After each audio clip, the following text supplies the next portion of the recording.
Hello நண்பா, இன்றைக்கி நாம் இந்த வீடியோவில் ஒரு அக்காவுக்கும் தம்பிக்கும் நடக்கிற பாச போராட்டத்தை பற்றி தான் பார்க்க போகிறோம். இது ஒரு உண்மையான சம்பவம். குஜராத் மாநிலத்தில் பருச் அப்படிங்கிற ஒரு மாவட்டம் இருக்குது. அந்த மாவட்டத்தில் அங்கலேஸ்வர் அப்படிங்கிற ஒரு பகுதி இருக்குது.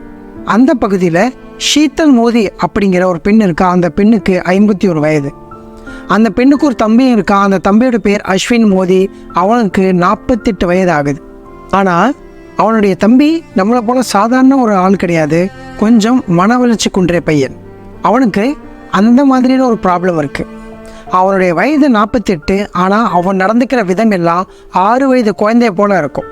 நினச்சி பாருங்கள், ஒரு 48 வயது மதிக்கத்தக்க ஒரு பையன் 6 வயசு குழந்தை போல் நடந்துக்கிட்டா எப்படி இருக்குன்னு சொல்லிட்டு கொஞ்சம் கற்பனை பண்ணி பாருங்கள். அந்த பையனை ஷீத்தல் மோதி, அதாவது அவங்களுடைய அக்கா தான் அவனை பார்த்துக்கிறாங்க. அவனை குளிப்பாட்டுறது, சாப்பாடு ஊட்டுறது, பாத்ரூம் கூட்டு போகிறது, எல்லா விஷயமும் அவனுடைய அக்கா தான் அவனை பார்த்துக்கிறாங்க. ஒரு சின்ன குழந்தையோ இல்லை ஒரு 10 வயசு நிரம்பிய குழந்தைய பார்த்துக்கிறது ரொம்ப ஈஸி. ஆனால் 48 வயசு இருக்கிற ஒரு பையனை, அதுவும் 6 வயசு மனநிலையில் இருக்கிற ஒரு பையனை பார்த்துக்கிறது எவ்வளோ கஷ்டம்னு நினச்சி பாருங்க.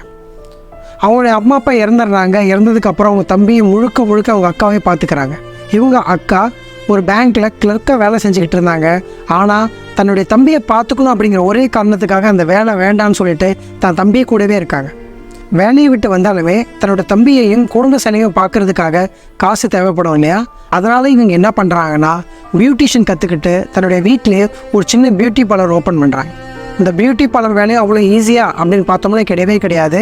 இவங்க அவங்களோட தம்பியும் பார்த்துக்கணும், அதே சேம் டைம் அந்த பியூட்டி பார்லரையும் பார்த்துக்கணும். அதனாலே அவங்க என்ன சொல்கிறாங்கன்னா, என்னுடைய உடல்நிலை ரொம்ப மோசமாகிட்டு இருக்கு. மருத்துவர்களே என்கிட்ட சொல்கிறாங்க, நீங்கள் ஓய்வு எடுத்துக்கணும், இதுக்கப்புறம் வேலை செய்யக்கூடாது அப்படின்னு. நான் இல்லைன்னா என்னோடய தம்பியை யார் பார்த்துப்பா அப்படிங்கிற ஒரு கேள்விக்கு யாருக்கிட்டுமே பதில் இல்லாதால் அவங்க இன்னமும் அந்த வேலையை செஞ்சுக்கிட்டு தான் இருக்காங்க. அஸ்வின் மோதிக்கு இன்னொரு பிரச்சனை என்ன இருக்குன்னா, அடிக்கடி தலையில் யாராவது வேகமாக அடிக்க சொல்லுவான். அது என்ன காரணம் அப்படின்னு யாருக்குமே தெரியல. அவருடைய அக்கா மட்டும்தான் அவருடைய தலையில் வேகமாக அடிப்பாள். அப்படி யாருமே அடிக்கிறதுக்கு ஆள் இல்லைன்னா தன்னுடைய தலையை செவுத்துலேயோ இல்லை பக்கத்தில் இருக்கிற சோஃபாலேயோ வேகமாக மோதிப்பான். அப்படி மோதுறதால அவரோட தலையில் பல காயங்களும் ஏற்படுது, பல ரத்த கசிவுகளும் ஏற்படுது. அந்த தழும்புகள் இப்போ வரைக்கும் அவரோட தலையில் இருந்துக்கிட்டே இருக்குது. இவங்களும் போகாத ஹாஸ்பிட்டல் கிடையாது. நரம்பியல் டாக்டர், மூளை சம்மந்தப்பட்ட டாக்டர் எல்லாரையும் பார்த்துட்டாங்க. எல்லாருமே என்ன சொல்கிறாங்கன்னா, இவருக்கு மூளையில் கட்டியோ இல்லை அந்த மாதிரி வேறு எந்த பிரச்சனையுமே கிடையவே கிடையாது. ஒரு சாதாரண மனிதனுக்கு இருக்கக்கூடிய மூளை வளர்ச்சி இல்லாமல் ஒரு 6 வயது குழந்தைக்கு எவ்வளோ ஊன வளர்ச்சி இருக்குமோ அதுதான் அவருடைய தம்பிக்கு இருக்குது. அதனால தான் அவர் இப்படி நடந்துக்கிறார். தன்னுடைய தம்பியான அஸ்வின் மோதியை பார்த்துக்கிறதுக்காகவே ஷீதல் மோதி, அதாவது அவங்களுடைய அக்கா, கல்யாணமே பண்ணிக்கல. தன்னுடைய தம்பிக்காகவே தன்னுடைய வாழ்க்கையை அர்ப்பணிச்சிட்டாங்க. இருந்தாலுமே இவங்களால ஃபுல் டைமாக வீட்டில் வச்சு அவங்கள பார்த்துக்க முடியல. என்ன காரணம் அப்படின்னா பொருளாதாரம் தான். ஸோ அதனால் அவங்க என்ன பண்ணுறாங்க, சூரத்தில் ஒரு ஆசிரமம் இருக்குது. அந்த ஆசிரமத்தில் மன வளர்ச்சி குன்றிய மாணவர்களை மட்டுமே பார்த்துக்கிறாங்க. பாதி நாட்கள் அந்த ஆசிரமத்துலேயும் மீதி நாட்கள் தன்னுடைய வீட்லேயும் வச்சு அவருடைய தம்பியை இப்பவும் பார்த்துக்கிட்டு இருக்காங்க. அந்த ஆசிரமத்தில் இருக்கிறவங்க அவங்களோட அக்காவை பற்றி என்ன சொல்கிறாங்க அப்படின்னா, இங்கே நிறைய குழந்தைகள் இருக்காங்க, நிறைய பேர் கூட்டிகிட்டு வருவாங்க. ஆனால் எல்லாருமே அவங்கள இங்கே விட்டுட்டு போயிடுவாங்க, நாங்கள் தான் பார்த்துப்போம்.